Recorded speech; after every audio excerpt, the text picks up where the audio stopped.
କୋଇଲିଟିଏ। ତାର ଯେତେବେଳେ ଇଚ୍ଛା ସେ ସେତେବେଳେ ଗୀତ ଗାଏ। ହେଲେ ସେ ଅନ୍ୟ ପଶୁମାନଙ୍କୁ ଦେଖିଲେ ଗୀତ ଗାଇବା ଚଟ୍ କରି ବନ୍ଦ କରିଦିଏ। ବଣରେ ରହୁଥିବା ସବୁ ପଶୁମାନେ ସବୁବେଳେ ଖୋଜି ବୁଲନ୍ତି ଯେ କିଏ ଗୀତ ଗାଉଛି। ଆରେ ଏମିତି ଗୀତ କିଏ ଗାଉଛି? ମୁଁ ତ ଠିକ ସେଇ କଥା ଭାବୁଛି ଯେ ଏ ଗୀତ କିଏ ଗାଉଛି। ଆରେ ମୁଁ ତ କାଲି ରାତିଠୁ ଶୁଣୁଛି ଯେ କିଏ ଗୋଟିଏ ଗୀତ ଗାଉଛି। ମୁଁ ଜାଣିବାକୁ ଚାହୁଁଛି ଯେ ଏ ଗୀତ ସ୍ୱର କୋଉଠୁ ଶୁଭୁଛି। ହେଲେ ଖୋଜିଲା ପରେ ବି ସେମାନେ ଆଦୌ ପାଆନ୍ତି ନାହିଁ କିଏ ଏ ଗୀତ ଗାଉଛି। ଯୋଉ ଗଛ ମୂଳେ ବସି ବାଘ, ଭାଲୁ ଓ ସିଂହ ଆଲୋଚନା କରୁଥିଲେ, ଠିକ୍ ସେହି ଗଛ ପାଖାପାଖି ଗୋଟିଏ ଗଛରେ କୋଇଲି ବସି ଗୀତ ଗାଉଥିଲା। ବାଘ, ଭାଲୁ ଓ ସିଂହର ଆଲୋଚନା ଶୁଣିବା ପରେ ସେ ଆପେ ଆପେ ଗୀତ ଗାଇବା ବନ୍ଦ କରିଦେଲା ଆଉ ସେଠୁ ଫୁରକିନା ଉଡ଼ିକି ଚାଲିଗଲା। କୌଣସି ପଶୁ କି ପକ୍ଷୀ ଜାଣିପାରିଲେନି ଯେ ସେ କିଏ। ଏମିତି କିଛି ଦିନ ବିତିଗଲା। ଦିନେ ବଣର ରାଜା ସିଂହ କୌଣସି କାରଣରୁ ବଡ଼ ଚିନ୍ତାଗ୍ରସ୍ତ ଅବସ୍ଥାରେ ଥାନ୍ତି। ତାଙ୍କୁ ରାତିରେ ଜମା ନିଦ ହଉନଥାଏ। ଠିକ୍ ସେତିକି ବେଳେ କୋଇଲି ଗଛ ଉପରେ ବସି ଗୀତ ଗାଇଲା। ତାର ଗୀତ ଶୁଣି ସିଂହ ମହାରାଜଙ୍କୁ ବଡ଼ ବିରକ୍ତ ଲାଗିଲା। ଏକରେ ତ ତାଙ୍କୁ ନିଦ ହଉନଥିଲା, ତାପରେ କୋଇଲିର ଏ ଗୀତ ସ୍ୱର ଦୁଇଟା ମିଶି ତାଙ୍କୁ ବଡ଼ ବ୍ୟସ୍ତ ବିବ୍ରତ କରି ପକେଇଲା। ସେ ରାତି ସାରା ଶୋଇ ନ ପାରି ଖାଲି ଛଟପଟ ହେଲେ। ଯେମିତି ରାତି ପାହି ସକାଳ ହେଇଛି, ସିଂହ ମହାରାଜ ପଶୁ ସଭା ଡାକିଲେ। ନା ନା ନା, କଦାପି ନୁହଁ। ଆଉ ବରଦାସ୍ତ କରି ହବନି। ଯେମିତି ବି ହଉ ସେ ପକ୍ଷୀକୁ ଧରିବାକୁ ପଡ଼ିବ। ହେଲେ ମହାରାଜ, ସେ ମିଳିବ କୋଉଠୁ? ସେ କଥା ମୁଁ ଜାଣିନି, ମୋର କିନ୍ତୁ ସେ ପକ୍ଷୀ ଦରକାର।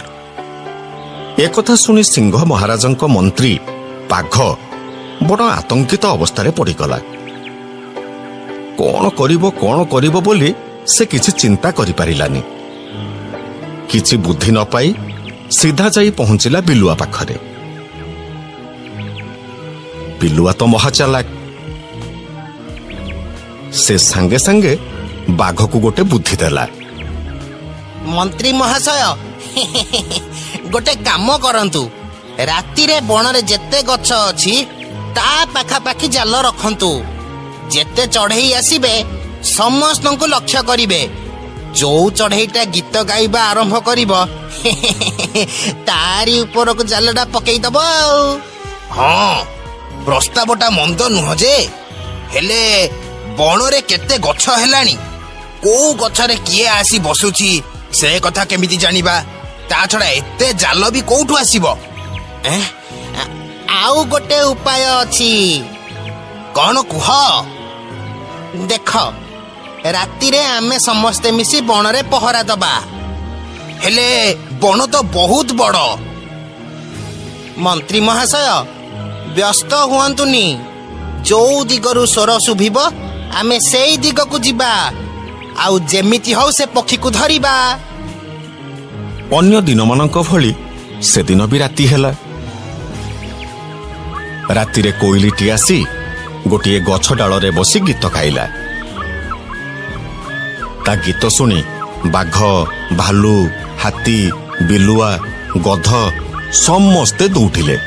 ବିଲୁଆ ସମସ୍ତଙ୍କୁ ଦିଗ ବିଷୟରେ ଜଣେଇଲା। ଶେଷରେ କୋଇଲି ଗଛରୁ ଉଡ଼ି ଯାଉଥିଲା ବେଳେ ବାଟରେ ଗୋଟିଏ ବୁଦା ଭିତରେ ପଡ଼ିଗଲା। ବିଲୁଆ ଓ ବାଘ ତାକୁ ଜାଲରେ ପୂରେଇ ସିଂହ ମହାରାଜଙ୍କ ପାଖକୁ ନେଇ ଆସିଲେ। ରାତି ପାହି ସକାଳ ହେଲା ବେଳକୁ ସବୁ ପଶୁ ସିଂହ ମହାରାଜଙ୍କ ସଭାରେ ଆସି ଉପସ୍ଥିତ ହେଲେ। ଆଉ କୋଇଲିକୁ ଗୀତ ଗାଇବା ପାଇଁ କହିଲେ। ଆରେ ଏଇ ପକ୍ଷୀଟା ସେଦିନ ଏତେ ସୁନ୍ଦର ଗୀତ ଗାଉଥିଲା। ହଁ ମହାରାଜ, ଏଇ ଗାଉଥିଲା। ଏ ପକ୍ଷୀ ଗା, ଗୀତଟେ ଗା। ସେଦିନ ରାତିରେ ମତେ ଶୁଆଇ ଦେଇ ନଥିଲା ତୋ ଗୀତ।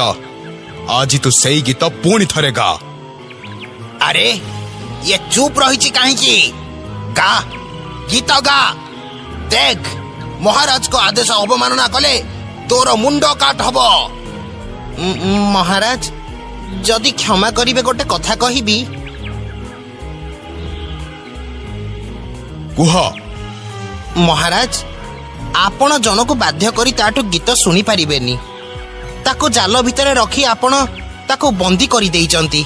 ଆଉ ସେ ବନ୍ଦୀ ଅବସ୍ଥାରେ କେମିତି କଳା ପରିବେଷଣ କରିବ ମହାରାଜ? ତାର ବି ତ ମନ ଅଛି।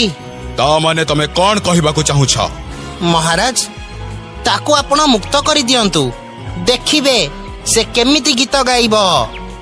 ଆଚ୍ଛା, ଠିକ ଅଛି। ସିଂହ ମହାରାଜଙ୍କ ଆଦେଶ କ୍ରମେ କୋଇଲିକୁ ଜାଲରୁ ମୁକ୍ତ କରାଗଲା। ଜାଲରୁ ମୁକ୍ତ ହେବା ମାତ୍ରେ କୋଇଲି ଗୀତ ଗାଇ ଗାଇ ମନ ଖୁସିରେ ଆକାଶରେ ଉଡ଼ିଗଲା।